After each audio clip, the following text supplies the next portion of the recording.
Então, começando aqui minha quinta entrevista do projeto Muiractã Bambu, um projeto teórico e prático no campo das artes circenses contemporâneas ou do novo circo ou do circo. Hoje eu entrevisto o ator, diretor e pesquisador Robson Haderspech, que tem uma ampla experiência acadêmica e profissional no campo das artes da cena, é docente do curso de teatro na Universidade Federal do Rio Grande do Norte, do programa de pós-graduação em artes cênicas, é bacharel, mestre e doutor em artes cênicas pela Universidade da Unicamp e também é pós-doutor pela Universidade de Música e Artes Performáticas de Viena. O Robson já foi presidente da Abrace, é diretor do Arquétipos Grupo de Teatro, dirigiu mais de 30 espetáculos no Brasil, na Áustria, no México, na Angola.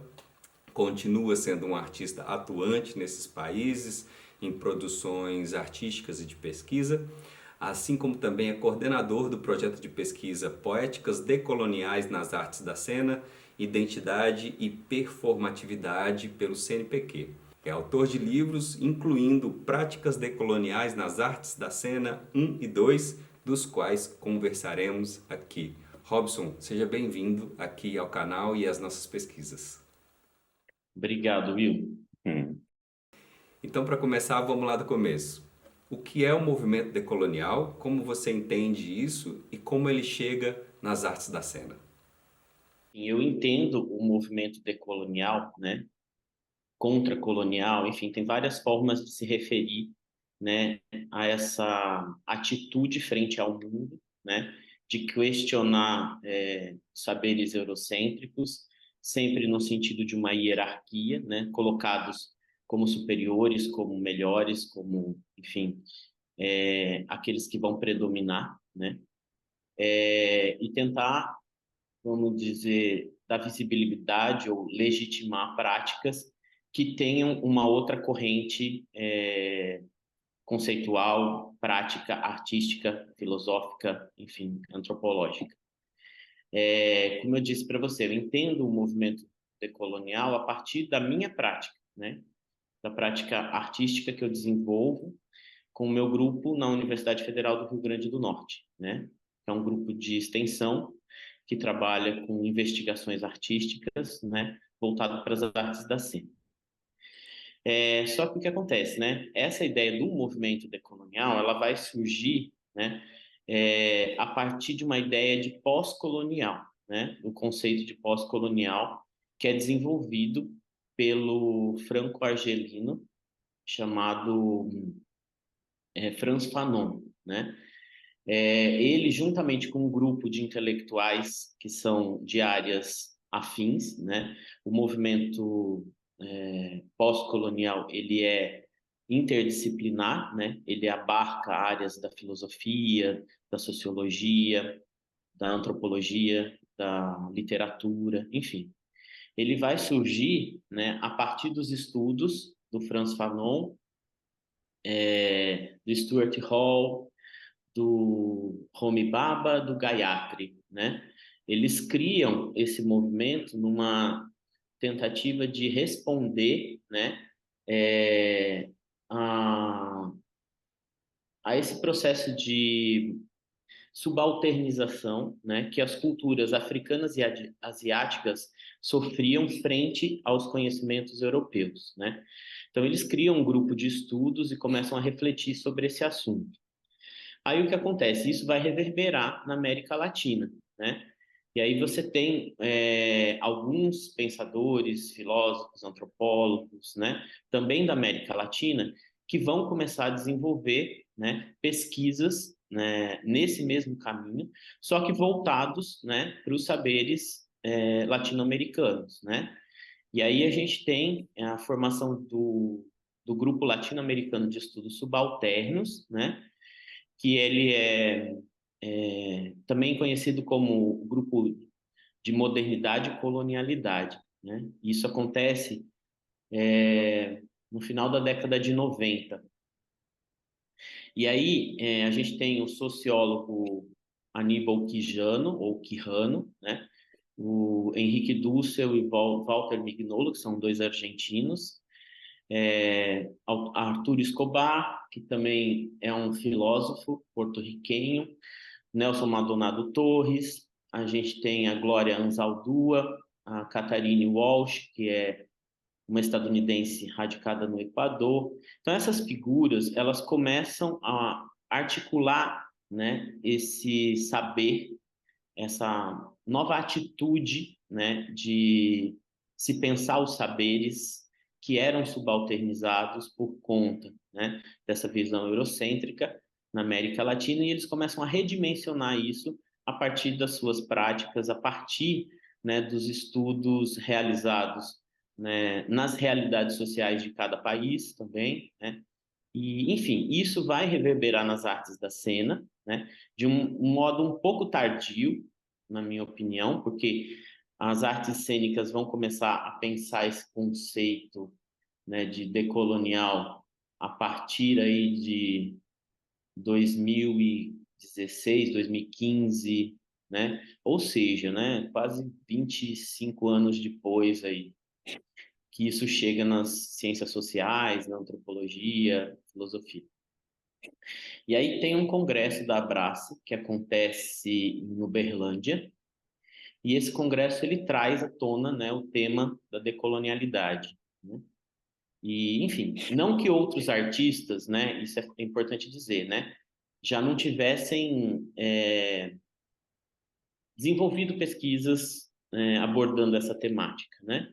Mas é a partir desse momento que as artes cênicas começam a dar um direcionamento, né? Um, um valor maior para esse tipo de discussão. A gente tinha, né, alguns estudos que caminhavam nesse sentido, mas ainda tinha um olhar bastante eurocêntrico, né? A gente tinha na Abrace um grupo de etnocenologia, por exemplo, né? Que eles buscavam, né, analisar e compreender essas formas de saberes que estavam presentes nas culturas populares, enfim. Mas o que acontece? Esse termo etnocenologia, por exemplo, ele é cunhado, né, pelo Jean-Marie Pradier, que é um francês, né, e que vai trazer, ele tinha uma relação direta, né, com a comunidade brasileira, ele veio para cá fazer pesquisa de campo várias vezes, enfim, ele tinha parcerias com pesquisadores brasileiros, mas ao mesmo tempo ainda é pensado dentro de uma raiz eurocêntrica, né? E, enfim, tinha pesquisadores que aí tinham, né, suas buscas individuais, né, e que de alguma maneira tentavam questionar esses valores, né? A Verônica Fabrini, né, o Fernando Bencarelli, alguns pesquisadores, né, da área de culturas populares, né? Aí, assim, começou-se a aglutinar, né, alguns coletivos, os estudos afrodiaspóricos, né? Os estudos da cultura ameríndia. Então, isso foi fortalecendo nessa rede, que hoje a gente chama de estudos decoloniais, contracoloniais, pós-coloniais, enfim, dependendo da região, né? Por exemplo, pós-colonial África e Ásia, decolonial América Latina, mas aí tem esse termo também que vem surgindo, né? Que é o contracolonial. Todos eles, a meu entender, né? Eles abarcam o mesmo tipo de atitude, de postura crítica frente ao conhecimento eurocêntrico, né? Mas, enfim, cada um também tem um motivo e uma razão de denominar decolonial, descolonial, contracolonial, anticolonial, enfim. E aí são terminologias que vão surgindo, né? E que ainda estão em processo de construção, acredito eu. Uhum, uhum. E como que essas práticas decoloniais elas se aplicam nas artes da cena? Porque, para deixar registrado, né, o Robson lançou um livro chamado As Práticas Decoloniais nas Artes da Cena no ano o número um em 2020, né? E agora o número 2 em 2023. Eu vejo que existem uma série de propostas, né, que vão para a cena de saberes, desses saberes subalternos, esses saberes que foram oprimidos, já com propostas de ir para a cena, desde o processo de criação, de estudo, de pensar a cena. Você poderia comentar um pouco essas propostas de como elas se aplicam nas artes da cena? Sim, vamos lá.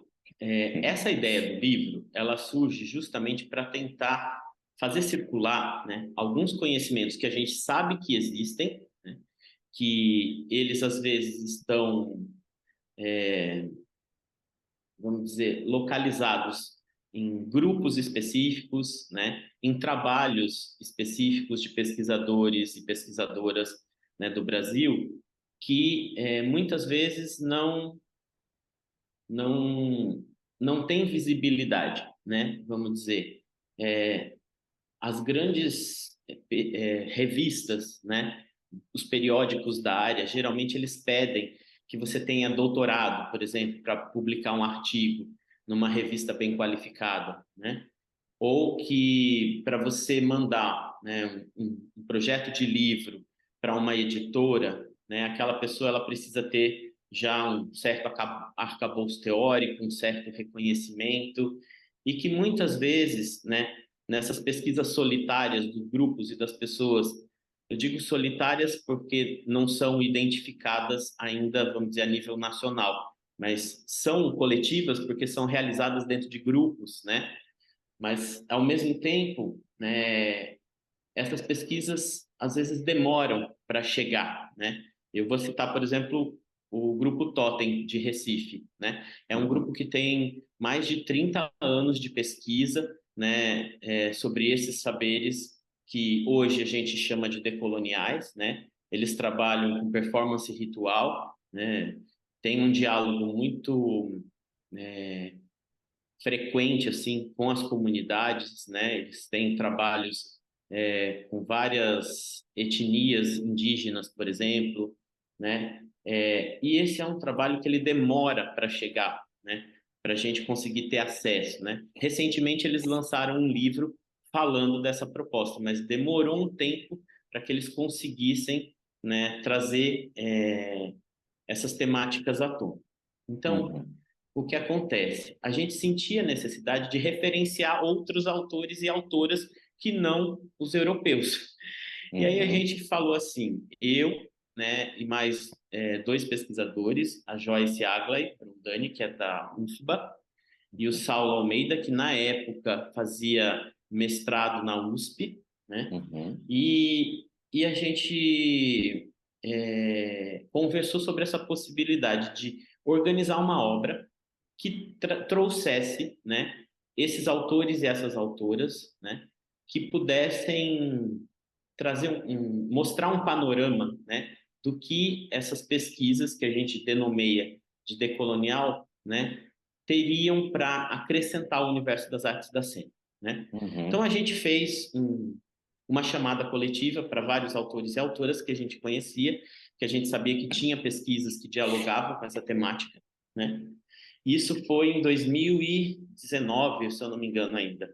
Uhum. E aí a gente começou, né, esse trabalho para a organização do primeiro livro, que é o Práticas Decoloniais 1, né? A gente teve várias respostas, né, das pessoas que se prontificaram a enviar o material para a gente, e a gente começou a organizar esse livro, né? Aí a gente lançou o livro em 2020, né, Uhum. num evento que era um seminário sobre práticas decoloniais, e a repercussão foi muito positiva, né? A gente teve mais de 700 pessoas inscritas no evento, né? Sim, a gente já estava vivendo uma época de pandemia, então isso aconteceu online, Uau. mas ao mesmo tempo nos propiciou dialogar com pessoas de várias partes do Brasil e até de fora do Brasil, né? Uhum. E aí o que aconteceu? Em virtude dessa repercussão, a gente começou a pensar em organizar um segundo volume, né? Uhum. E até porque eu acho que é isso, assim, tem muita gente que faz pesquisa nesse sentido, né?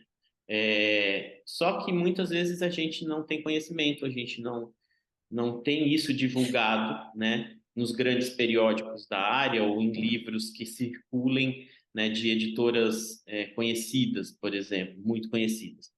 Então, assim, a gente estava buscando, né, evidenciar essas vozes, né, que elas já existem, elas ecoam aí na nossa sociedade, e elas trazem, sim, reflexões, né?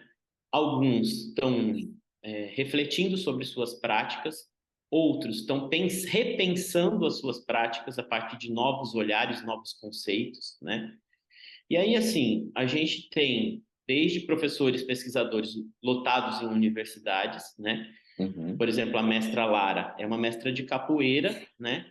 Ela é lotada hoje na Universidade Federal do Sul da Bahia, e ela trabalha com esses saberes, né, da capoeira, que ela chama de jogo da construção poética, né? Uhum. Mas também ela é uma mestra de capoeira. Então, ao mesmo tempo que a gente tem professores mestres, né, a gente tem mestres que não têm relação direta com a universidade. Por exemplo, Uhum. o mestre Jeremias brasileiro, né, ele tem uma Uhum. pesquisa sobre as congadas, né? Sim, eu acho que hoje ele está, de fato, vinculado a uma universidade, mas essa pesquisa ela antecede a universidade, sabe? Uhum. Entendo. E, enfim, tem no segundo volume, por exemplo, né, a pesquisadora Fernanda Júlia, que é a Unisagé, né, Uhum. que ela trabalha diretamente com as poéticas do terreiro, né, ela se vê como Uhum. uma sacerdotisa é, preta do candomblé e que se Uhum. coloca, né, a partir desse lugar para Uhum. repensar suas práticas, né? Uhum. Ela sim fez o doutorado na UFBA, então ela tem uma relação com a universidade, mas é isso, assim, eu acho que são muitos trabalhos que eles não se originam na universidade, eles vêm Uhum. depois para a universidade no sentido de também, né, ter esse Uhum. direito, né? Não é que Uhum. eles precisem da universidade, eles não precisam, né? Claro, claro. Mas a universidade precisa deles, na verdade, para se Exato. reinventar e para repensar os seus conceitos, né? Total. Então é um processo, Will. Foi Uhum. assim que a gente Uhum. criou os dois livros, né? Tinha mais, né, outras pessoas que eu poderia dizer aqui para você. Tem um grupo de Claro. angolanos, por exemplo, Uhum. que eles escrevem para o segundo número, né? Tem um autor moçambicano também. A gente tem no primeiro número uma pesquisadora mexicana. Então, o que acontece, né? Isso tem extrapolado, né, Uhum. a questão territorial e Uhum. tem sim feito diálogos com outras partes aí da América Latina e do mundo, certo? Uhum. Uhum. É, é muito legal de ver, porque isso foi uma reflexão que eu tive, talvez quase uns 10 anos depois de ter feito a universidade, né? Eu fiz artes cênicas na Universidade de Brasília, Universidade Federal de Brasília, no UNB, e foi um curso incrível, assim, incrível. Tive a chance de estudar com professores mestres desses que se firmam no campo do fazer, eu poderia falar popular, né? Do fazer teatral, do fazer artístico, e aí vai para a universidade e, enfim, ali desenvolve as suas pesquisas. Não ainda dos saberes populares, né, da cultura popular, mas do fazer teatral em si. Então foi um curso incrível, incrível. Eu só tenho a agradecer à vida por ter me dado essa oportunidade de estar ali e ter encontrado esses professores. Ainda assim, eu fiz, meu curso foi de 1997 até 2003 eu saí. Daí, quando eu fui fazer mestrado na PUC de São Paulo, me mudei para São Paulo para fazer o mestrado, isso foi em 2014, eu fui fazer uma aula de dança popular no Brincantes, do Antônio Nóbrega. E ali eu tive uma aula de cavalo marinho. E quando eu fiz essa aula de cavalo marinho, eu levei um susto enorme de ver a complexidade teatral, dramatúrgica, de desenvolvimento de personagem, de cada um dos personagens ali, e de cada personagem tinha uma máscara, ou tinha um corpo, ou tinha uma construção muito rica, específica. E eu não sabia disso. Eu falava, mas espera, como que eu não sei disso, né? Então, o teatro brasileiro e essa dramaturgia brasileira me parecia sempre contado através do Nelson Rodrigues, do Antunes, do Zé Celso, que, claro, são heróis e reverencio aos trabalhos que eles fizeram e a colaboração dentro do teatro brasileiro.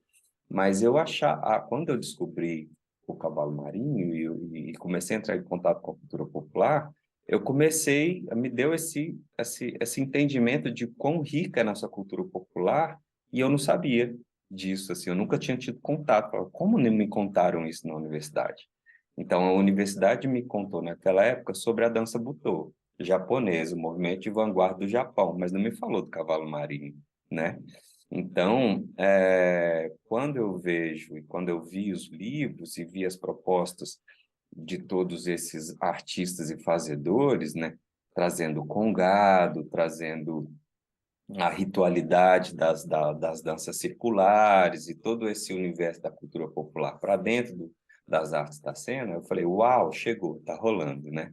Fiquei super feliz e acho extremamente necessário, porque num primeiro momento, quando a gente fala das artes das cenas e dessa decolonização, já um pouco digerindo a história toda, me parece que ao primeiro momento, parece que a gente está falando de questões de linguagem artística, de estética, mas, na verdade, o que se fala, o que se parece, por fim, é um movimento de revolução social, de revolução cultural, né? Refletindo as forças políticas e opressoras e castradoras e violentas, né, da colonização, que foi 500 anos atrás, mas que se perpetua e que ainda continuamos, né? Se a gente deixa com essa colonização do imaginário, reproduzindo formas sem estar sabendo, né? Achando que está fazendo o brasileiro. Então, acho os livros muito ricos e extremamente necessários, assim, não só pensando as artes da cena, mas também repensando e vendo esse movimento como uma resposta a questões sociais e políticas, né? Então, eu vi o segundo livro, eu falei 2023, que na verdade foi 2022, né, que vocês lançaram, é, vi ali uma resposta a também esses movimentos opressivos e, enfim, tudo que a gente passou nesses últimos anos no Brasil, né? Então, vejo uma reunião de ah, universidades, pesquisadores, professores, pensadores, de artistas que estão falando, né? Quando a gente fala da cultura popular, parece que a gente só está falando, ou não só falando do congado, do cavalo marinho, mas que quando você fala dessa mestra, a gente está falando de feminismo, né? A gente está falando de questões de gênero, a gente está falando do lugar da mulher na cena e na sociedade, né? Então, via muito isso como resposta aos movimentos de opressão racistas, enfim, que a gente teve nesses últimos anos. Daí, queria ver como foi essa organização do segundo livro pensando em relação a esses episódios políticos do Brasil dos últimos anos. Existiu uma relação, você vê uma relação entre essas duas coisas? Ou isso parte só de uma leitura minha? Olha, Will, eu acho que o que acontece, né? O princípio da organização do segundo livro foi muito em decorrência mesmo da gente sentir essa necessidade de ampliar a discussão, né? E o quanto, né, o primeiro livro e o primeiro evento reverberou, né, na gente, enfim, e nesse universo em torno. Então, o que a gente pensou, né? Tem muita gente ainda que tem pesquisas nesse sentido, né? E que eu acho que seria interessante a gente partilhar. Então, esse foi o mote principal para o segundo livro. Só que o que acontece, né? Isso foi escrito durante o período da pandemia, né? E aí não tem como isso não atravessar, né, as práticas dos pesquisadores e das pesquisadoras e as reflexões também. Aí o que acontece, né? A gente estava vivendo um inferno duplo, né?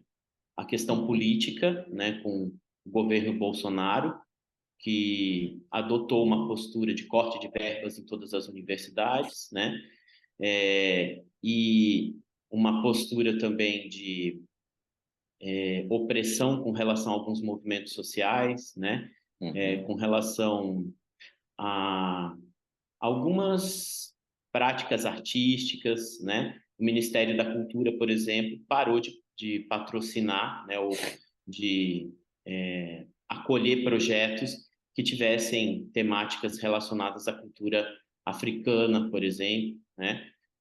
Ou tudo que tivesse uma ideologia divergente do governo, né?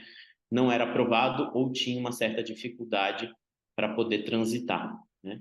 Então, assim, isso acabou refletindo, sim, na escrita, né, do segundo livro, e acho que, assim, muitos pesquisadoras e pesquisadoras, né, a questão trans também, que é discutida tanto no primeiro livro quanto no segundo livro, né, os feminismos, né, porque, enfim, são várias correntes que pensam o feminismo, né, então é muito difícil você falar do feminismo, a gente fala dos feminismos, né, porque cada pesquisadora também aí vai abordar de uma determinada maneira, né.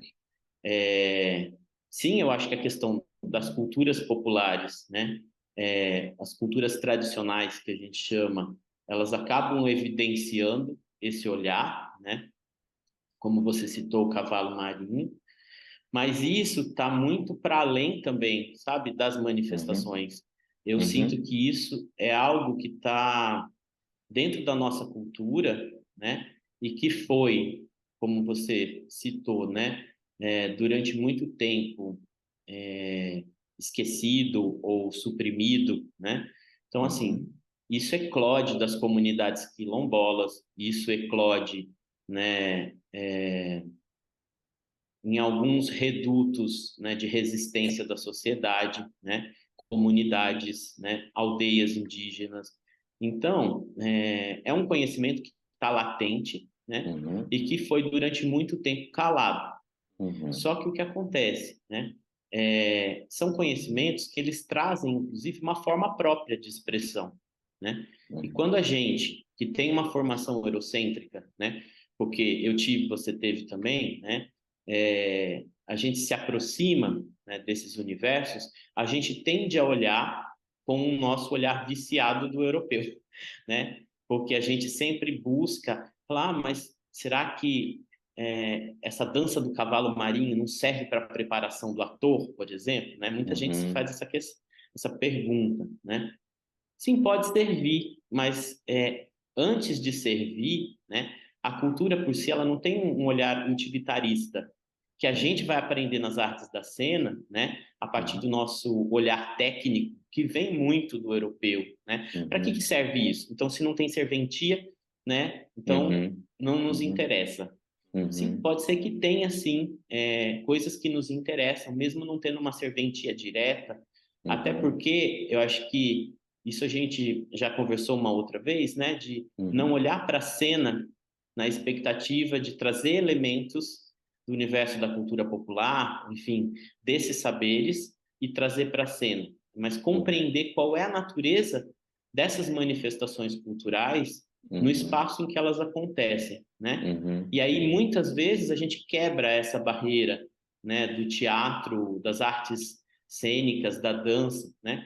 Porque para eles às vezes é tudo imbricado, né? A dança faz parte do ritual, que faz parte da representação e que faz parte da comunidade. Então, sim, tem momentos que eles vão se reunir, né, para celebrar um rito ou para, enfim, executar determinadas danças, vamos dizer, mergulhar em alguns contextos. Mas, na maior parte das vezes, isso já é parte da identidade daquele povo, daquela comunidade, entende? E assim, eu acho que é um movimento difícil, né? Porque a gente também tem que reeducar o nosso olhar, né? E aí a gente começa a entender que já existe ali uma teatralidade, uma dramaticidade, né? Enfim, isso também são termos europeus, né? Que a Total, gente total. usa. Porque, por exemplo, tem algumas comunidades que eles nem têm o nome de teatro ou de arte, não se consegue traduzir, né? Porque está tão imbricado que não tem separação, né? Como tem algumas comunidades que sim, eles conseguem fazer, né, uma tradução dos termos. Então, eu acho que é um pouco isso, né? Dá para a gente pensar, né, nesse movimento decolonial a partir de questões políticas, né? Dá para pensar ele a partir de questões sociais, antropológicas, né? Questões artísticas também. Como eu disse, né? É uma área que é interdisciplinar. Então, a gente está olhando de diversos pontos de vista,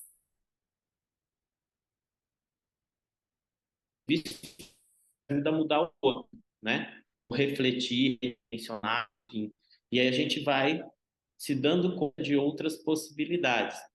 Até o nosso modelo de ensino das artes cênicas hoje é muito eurocêntrico, né?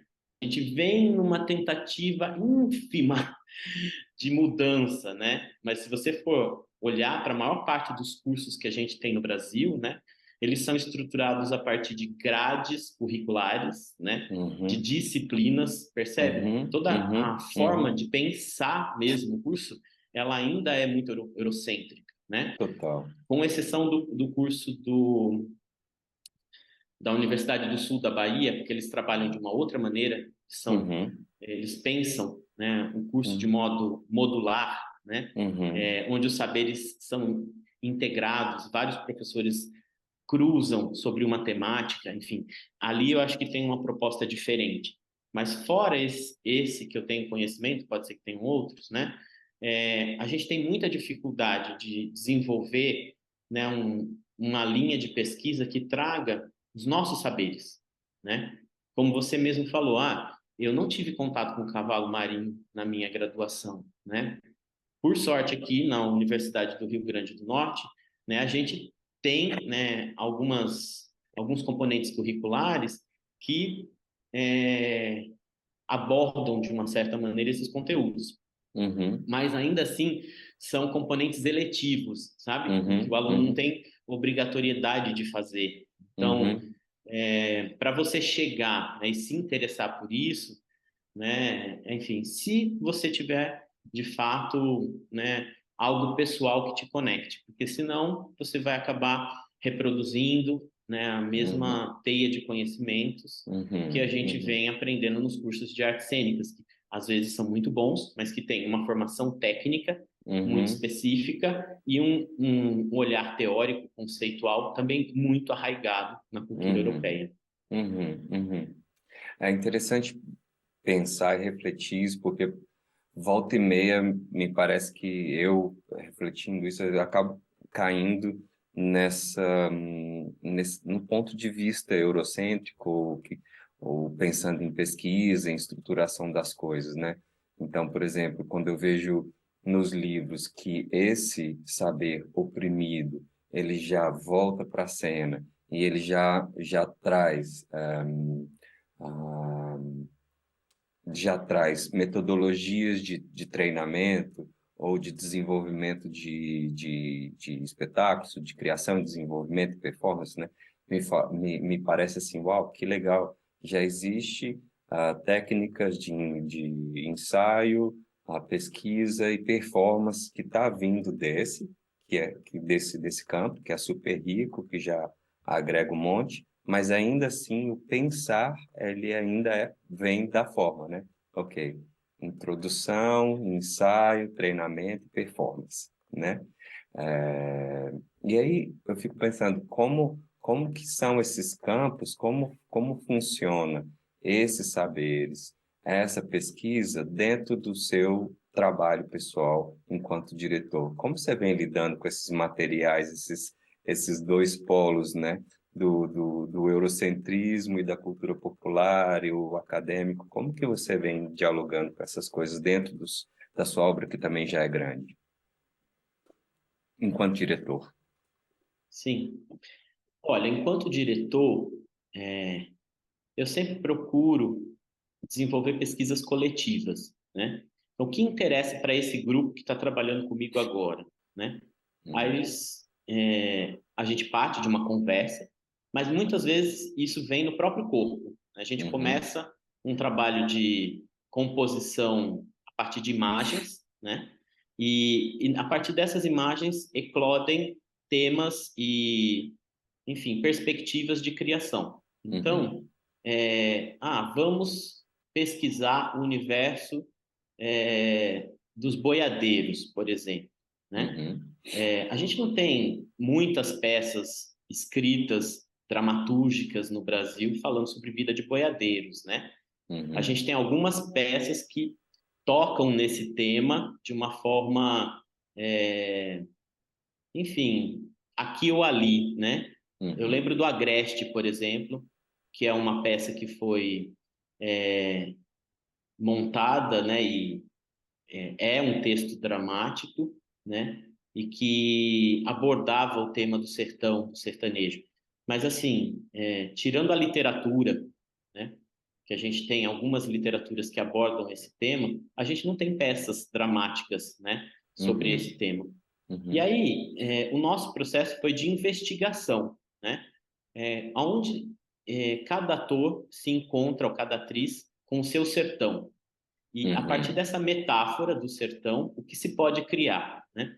Aí a gente partiu para um processo de investigação corporal, a partir de imagens mesmo, né? E isso foi revelando, inclusive, caminhos, porque a gente não sabia exatamente por onde ir. E eu acho que essa é a grande diferença, sabe? De você não partir de uma metodologia pronta de trabalho. A gente vai trabalhar com essa perspectiva aqui, né? Enfim, análise ativa, quando você pega o texto lá do Stanislavski, vai determinando, né, as circunstâncias dadas, os núcleos de ação. Não tinha, porque não tinha texto, né? A gente podia trabalhar voltado para a questão mimética, né? Para as máscaras, mas, enfim, não foi isso que eclodiu, né, das pesquisas. Cada atriz e cada ator mergulharam muito em si mesmos, né, porque muitos deles, inclusive, têm família que vive, né, no sertão ou vieram dessa região sertaneja. Então, dentro do inconsciente dessas pessoas, tinham histórias que foram ganhando forma, né, a partir de uma pesquisa corporal, né? A gente trabalhava com músicas, sonoridades que nos fizessem lembrar, né, esse universo simbólico, né, esse imaginário. E eu acho que esse é um caminho, inclusive, muito interessante nosso, assim. A gente começa a acessar coisas pelo nosso inconsciente, pelo nosso imaginário, e aí, a partir daí, a gente vai construindo, né? Então, eu peguei esse exemplo, né, de um trabalho de direção, só para te dizer que, muitas vezes, o que eu sinto é isso, assim, deixar a possibilidade em aberto, né, sem necessariamente eleger, não vamos trabalhar com tal técnica, ou vamos trabalhar com tal perspectiva.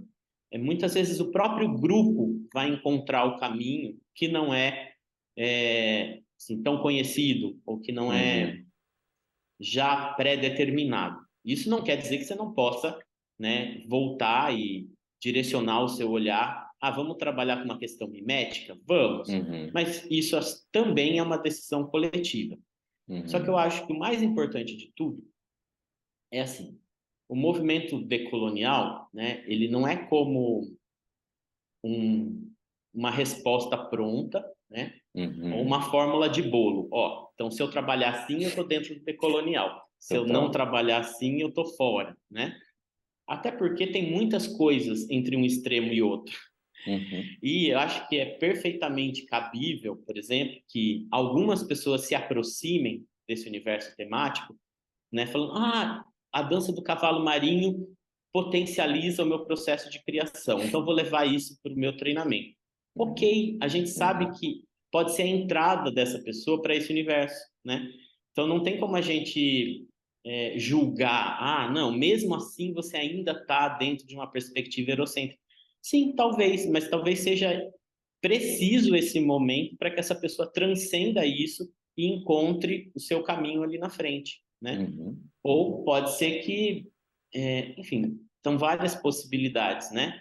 Você não tem como falar. Eu não sei também defender, o meu trabalho é decolonial. Eu não sei se é, né?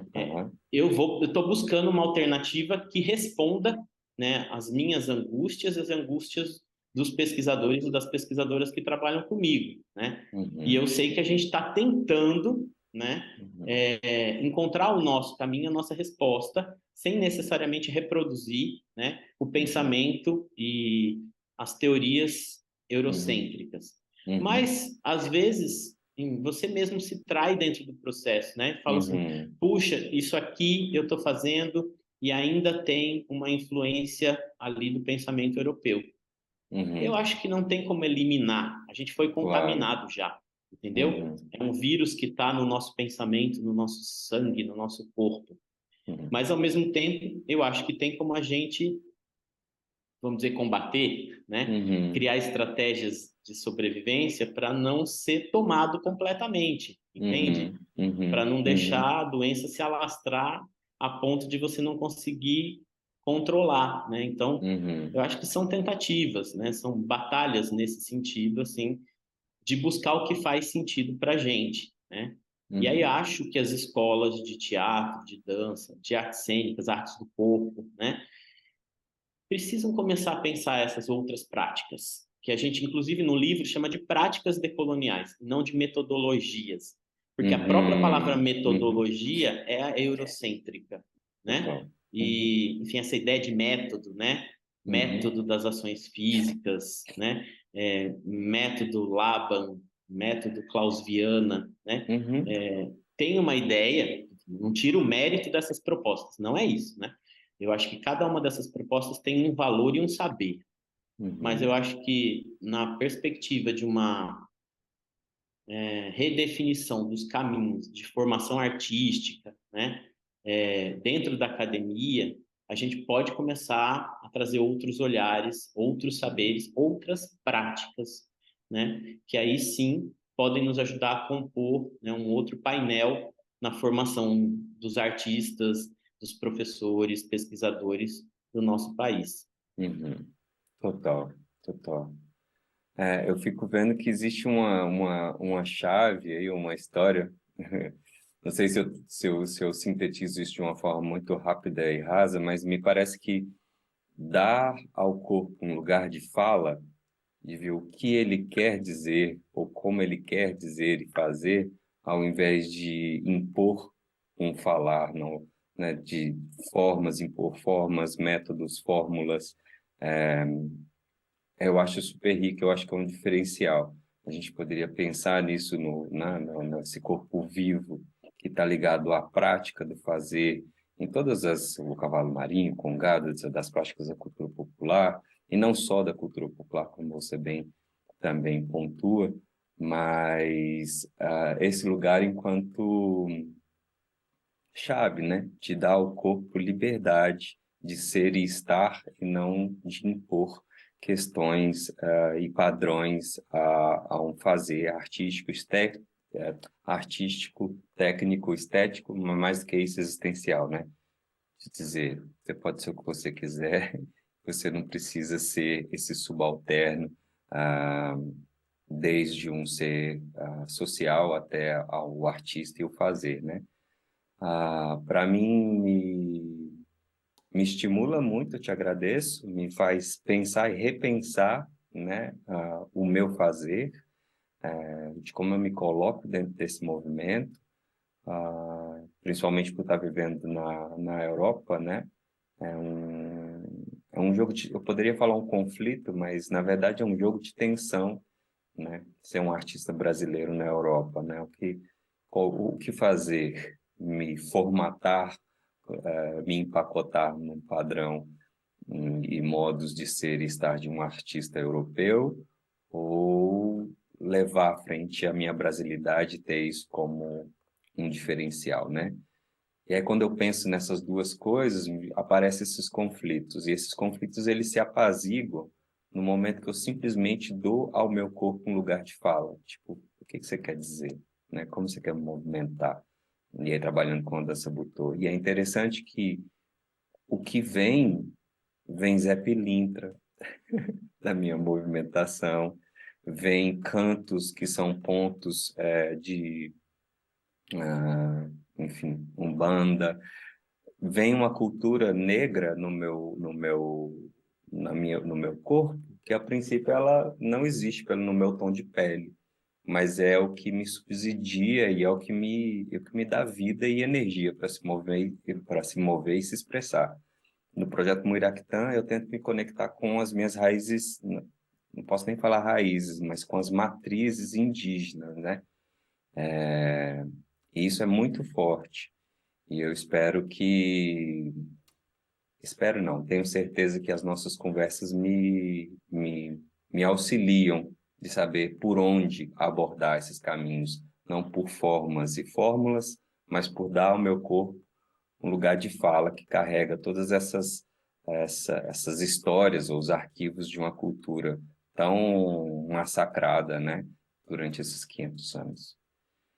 Te agradeço demais, finalizo brevemente por aqui, se você te dando mais espaço para você também comentar o que você sentir vontade de fazer aí suas últimas declarações.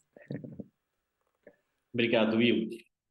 Eu acho que é um pouco isso que você falou, assim, a gente tem que buscar, né, a nossa verdade, né? Quando eu Uhum, digo verdade, a gente sabe que o que a gente leva para a cena, né, tem um ar ficcional, mas ao mesmo tempo precisa ser verdade, eu preciso acreditar no que eu estou fazendo, né?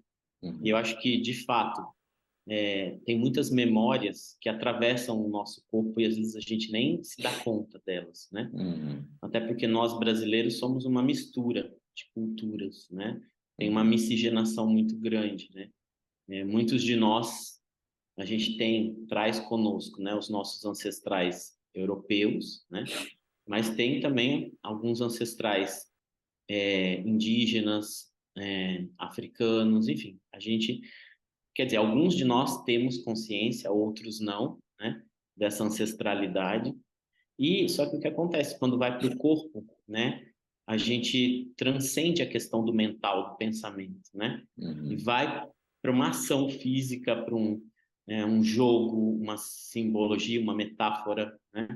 E o nosso consciente processa muita coisa aí, acho que nesse movimento, né? uhum, A gente não precisa mais continuar reproduzindo as mesmas histórias, né? A uhum, gente não precisa montar Shakespeare o resto da vida, né? uhum, Brecht ou quem quer que seja, né? Ou uhum, Nelson Rodrigues. A gente pode encontrar, e eu acho que a gente está nesse tempo, né?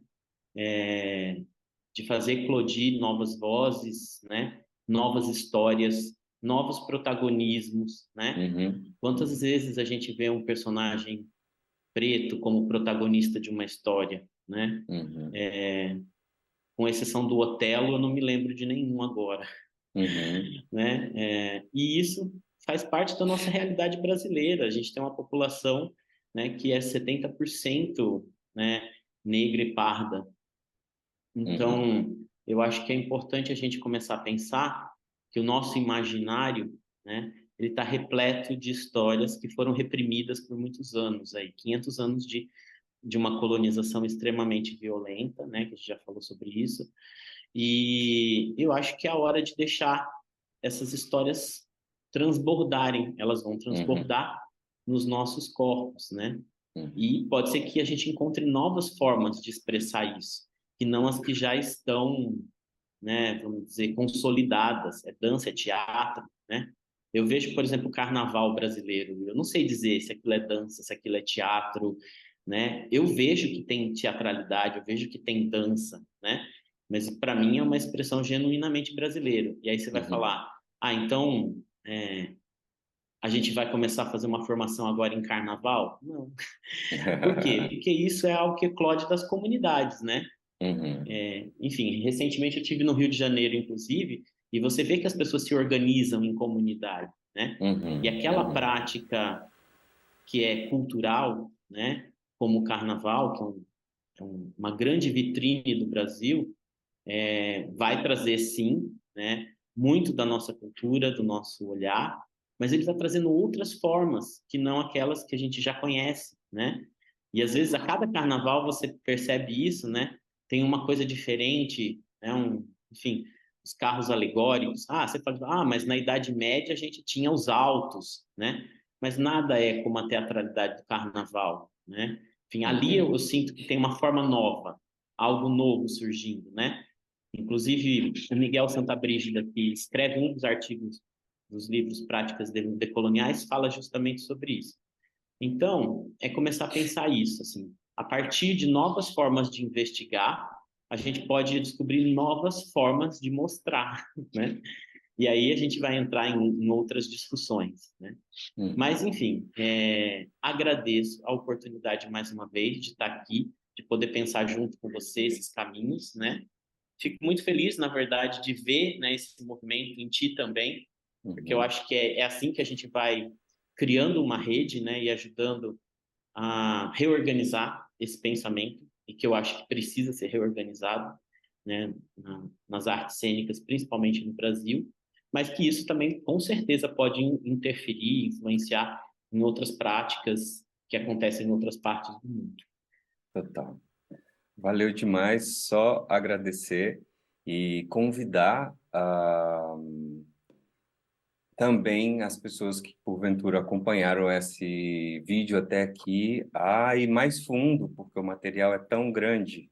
Claro que sobre o movimento decolonial, obviamente, mas também especificamente falando dos livros organizados pelo Robson, Práticas Decoloniais nas Artes da Cena 1 e 2. Eu acho que eu vou tentar deixar os links aqui de compra para quem quiser saber um pouco mais desse material e desse livro, para ir um pouco mais fundo, porque tem muita coisa.